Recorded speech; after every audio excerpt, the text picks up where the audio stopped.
एक बात सुनिए, आप जब कह रहे हैं तो आप बताइए कौन सी जगह पर। हम तो जहां जहां योगी गए वहां हराए, जहां अमित शाह आए वहां हारे। आपने कहा था पुराने शहर में सर्जिकल स्ट्राइक करेंगे, हमने कहा डेमोक्रेटिक स्ट्राइक करेंगे, डेमोक्रेटिक स्ट्राइक हो गया। अब नेशनल मीडिया को बीजेपी के बाजा बजाने का इतना शौक है तो बजाइए आप, मगर हमारे कंधे पे रखकर बाजा मत बजाइए। आप खुलकर कहिए कि हाँ, हम बीजेपी की बैंड पार्टी, हम बाजा बजा रहे हैं। हम आपसे कहना चाह रहे हैं कि हमारे घर में बीजेपी का जो पोजीशन था वो क्या है आप देख लीजिए। हम आपको फिर से कह रहे हैं कि हैदराबाद पार्लियामेंट सेगमेंट में 44 म्युनिसिपल डिविजन्स हैं। 5 साल पहले भी हमने 34 पर लड़ा था, 33 जीते थे। इस बार भी हम 34 लड़े हैं, 33 जीते हैं। अब आप बताइए, आप लोग तमाम माशाल्लाह से आइंस्टाइन के करीबी दोस्त हैं, मैथमेटिक्स में आप लोग बहुत अच्छे हैं, हम तो वीक हैं, इसीलिए हम पॉलिटिक्स में। आप बता दीजिए कि ये नंबर सही है गलत है। सर आप हमेशा हैदराबाद और तेलंगाना की जो फैब्रिक है, गंगा जमुनी तहजीब है, उसकी वकालत के मद्देनजर आप बीजेपी और फिरका परस्त ताकतों को रोकने की बात करते रहे हैं। उसी के मद्देनजर आप केसीआर को भी सहयोग करते रहे हैं कई चुनाव में, मतलब लोकसभा और विधानसभा में। तो इसमें तो नहीं था ना कोई अलायंस हमारा। नहीं, इसमें नहीं था। तो क्या थैंक यू। बीजेपी को रोकने के लिए जैसे आप वकालत करते हैं तो क्या आगे हाथ मिला सकते हैं, क्योंकि जो ये आंधी है, जैसा बीजेपी, आप आंधी बोलते? हाँ, बीजेपी आसमान देखिए कितना साफ है, इतना अच्छा मौसम है ना, हवा देखिए। सुनिए, ये लफ्ज आंधी का क्या मतलब? अरे भाई, अगर आंधी होती तो एमएलसी क्यों हार गए महाराष्ट्र में? महाराष्ट्र में हार, अरे ठीक नहीं जी, अरे भाई आवाम का फैसला है, मगर जरा अल्फाज का इस्तेमाल जो है ना, जरा उसके ऊपर देख कर करिए। आंधी कहाँ आंधी है भाई? अरे भाई, तूफान आपके सामने बैठा हुआ है, आप कहाँ आंधी की बात कर रहे हैं? सर अब चार मीनार की तो बात हो गई, क्या आप कोलकाता के हावड़ा ब्रिज पर कूच करेंगे सर? नहीं, इलेक्शन लड़ना तो प्रसाद साहब मेरे लिए जरूरी है। मैं जब तक जिंदा रहूंगा मैं इलेक्शन लड़ता रहूंगा, और मुझे जीतने से या हारने से कोई मतलब नहीं है, मुझे लड़ने से मतलब है और मैं लड़ूंगा। अब रहा सवाल आपके सवाल का जो स्पेसिफिक जवाब है, अब इलेक्शन से हम लोग थोड़ा हैदराबाद के इलेक्शन से फारिग हो चुके हैं, अब बैठ के बात करेंगे आने वाले एक 6-7 दिन में, और फिर इंशाल्लाह फिर अपना सफर शुरू रहेंगे। सर यही फॉर्मूला आप वेस्ट बंगाल में, मतलब आपने कहा था सोमित देखिए, मैं आपके सामने कई मर्तबा इन पर्टिकुलर आपके तमाम से कहूं कि केरला में और आसाम में मैं नहीं जाऊंगा। ये मेरा एक डिसीजन है और हम उसके पाबंद हैं। वहां पर बदरुद्दीन अजमल साहब की AIDUF है, IUML केरला में है, हम वहां जाकर उनको डिस्टर्ब नहीं करेंगे। अगर कभी उनको गलती से मेरी जरूरत पड़ गई मुझ जैसे दीवाने की, तो वो मुझे कॉल कर ले, मैं आ जाऊंगा, नो प्रॉब्लम। सर मतलब सर बीजेपी ये भी कह रहा है, सर ये बीजेपी ये भी, सर बीजेपी नहीं, ये केरला और आसाम की बात कर रहा हूँ। वेस्ट बंगाल, तमिलनाडु में तो लास्ट टाइम लड़े हम लोग, एक सीट लड़े थे, वानियमबाड़ी की सीट लड़े थे हम लोग एक। बिल्कुल तमिलनाडु में लड़ेंगे, क्यों नहीं लड़ेंगे? सर बीजेपी इधर भी वो राइट साइड बहुत हो गया, लेफ्ट विंग भी है, लेफ्ट साइड भी है। सर बीजेपी ये क्लेम करता रहा कि MIM का और मेनली जो TRS का अलायंस है, मतलब इश्यू बेस्ड जो सपोर्ट था वो रूम के अंदर ही रहा है। तो मतलब सर ये, तो इसका मतलब ये है, इसका मतलब है कि बीजेपी को ये मालूम कि मैं टॉयलेट में जा रहा हूं तो क्या हो रहा है? क्या बात है यार? जिस तरह से ये मुद्दे उठाए गए थे इस बार बीजेपी के द्वारा, जिस तरह का ध्रुवीकरण किया गया था, क्या आपको लगता है कि ये कहीं ना कहीं काम किया और आने वाले चुनाव में जो इसे और ज्यादा मजबूती के साथ पेश करेगी बीजेपी? मेरे कॉन्स्टिट्यूंसी में तो काम नहीं किया। सुनिए, सर्जिकल स्ट्राइक बोले, ओल्ड सिटी में 30,000 रोहिंग्या बोले, पूरे पुराने शहर की जनता, चाहे वो हिंदू रहो या मुसलमान रहो, बंगाली रहो, दलित रहो, बैकवर्ड क्लास के रहो, हमारे मारवाड़ी कम्युनिटी के, सब बोले कि नहीं, no surgical strike, only democratic strike चलेगा। और यहां से हमने बीजेपी को हराया।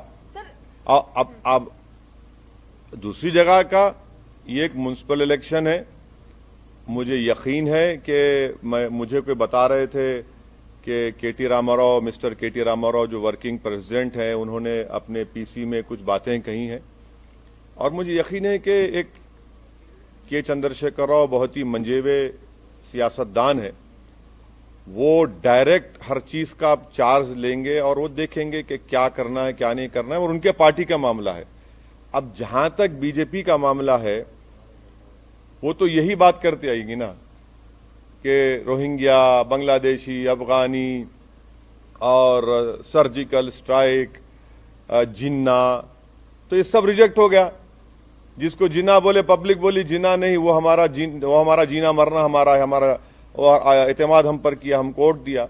तो ये तो चलता है। बीजेपी की अपनी लैंग्वेज कहां बदलेगी बीजेपी? सर, मेरा सवाल ये है कि क्या आपको लगता है कि ओल्ड हैदराबाद और एआईएमआईएम को टारगेट करके कहीं ना कहीं बाकी का जो जीएचएमसी का इलाका था वहां पर जो अब देखिए, अब ऐसा है ना मैडम, अब किसी के घर में कल सुबह में भैंस या गाय दूध नहीं देंगी, मेरे को बोल दो आप, मैं जिम्मेदार हूं।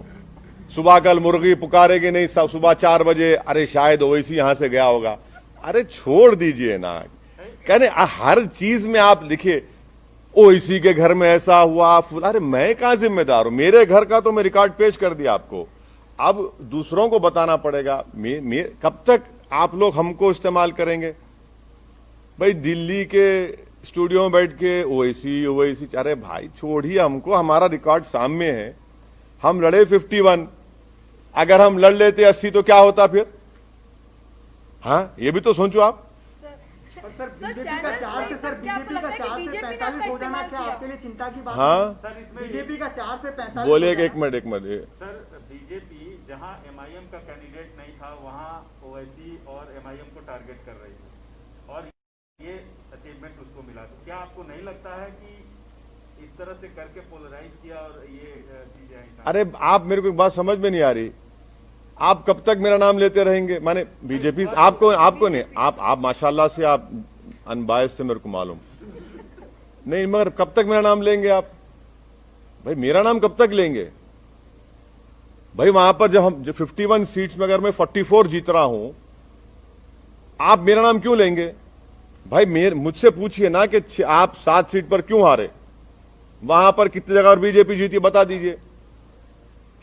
हम बोलने तैयार है आपको, मगर हर जगह पर असदुद्दीन ओवैसी, एमआईएम करना गलत है। वो नहीं, मैं जो भी कर रहे हैं वो गलत है। और अगर कर भी रहे हैं तो उनका नेगेटिव वोट है, वो कभी भी चेंज हो जाएगा, देखना आप। सर, जिस पार्टी की आप, अरे उनको बोलने दो हमारे। अगर आप टीआरएस से हाथ मिलाते हैं जीएचएमसी इलेक्शन में, आप टीआरएस के पास जाएंगे या टीआरएस आपके पास बुलाएंगे? हाथ मिलाते जीएचएमसी इलेक्शन में अभी जो हुआ है चुनाव में, सर अभी तो फंस गया ना मामला। अभी फंस गया ना सर? फंस गया। हाँ सर, एक्स ऑफिशियो वोट भी अगर डालेंगे तो हाँ? फंस ही गया ना सर। अगर उनके पास तो 30 एक्स ऑफिशियो वोट्स है, अगर वो भी मिलेंगे तो फंस ही गया ना मामला। कार की चाबी और स्टीयरिंग आपके हाथ में है। नहीं, मैं आपसे रिक्वेस्ट कर रहा हूं, मेरी गाड़ी में बैठो आप। आजकल तो लोग हमारी गाड़ी में रोक के हाथ मिला रहे हैं, उसको भी आप लोग चला रहे, वायरल बना रहे। अरे क्या बात है, कोई बात है? अरे कोई नहीं है, हमारी गाड़ी अलग है, उनकी गाड़ी अलग है। क्या हम क्या भूखे फकीर है? गाड़ी नहीं है हमारे पास, मोटरसाइकिल है, मोटरसाइकिल ही फिरा। अरे क्या बात कर रहे हैं आप? क्या? सुनिए एक बात सुनिए। ये पूरे इलेक्शन कैंपेन में मैं खुद अपनी मोटरसाइकिल पर 650 किलोमीटर फिरा हूं। अब बोलो आप। और 65 पब्लिक मीटिंग एड्रेस किया मैं। अब रहा सवाल कि आपका इनडायरेक्ट, नहीं, मेरी गाड़ी अच्छी है। मैं आप तमाम को दावत दूंगा, अगर कभी बैठना है तो आइए, लिख जाता हूं आपको, हैदराबाद का दिखाता हूं आपको। जहां तक मेयर डिप्टी मेयर का सवाल है, आप टाइम दीजिए, कल मिलेंगे, थोड़ा खुशी का मौका है, थोड़ा उसको एंजॉय। नहीं, गाड़ी नहीं है मेरी गाड़ी। देखिए सुनिए, जहां तक एमआईएम पार्टी का जो डिसीजन होगा वो मैंने फिर से आपको रिटीरेट कर रहा हूं, फिर से बोल रहा हूं कि हम अपने पार्टी के एमएलए से, एमएलसी से, पार्टी के सीनियर लीडर से, हमारे पास एक प्रोसेस है, हम लोग बैठेंगे, बात करेंगे, उसके बाद बताएंगे आपको। इतनी जल्दी क्यों आपको है? हेडलाइन न्यूज आप जब बनाइए, अभी क्यों बनाएंगे? चलिए सर, खुशी का मौका है सर, आपके लिए खुशी का मौका है, बहुत खुश हैं। टीआरएस हारी है, आपकी दोस्त है, हारी है, आपको फिर भी खुश है, बताइए। नहीं, देखिए आप क्या बोलना चाह रहे हैं? नहीं, क्या बोलना चाह रहे हैं आप? बोलिए। क्या आपने क्या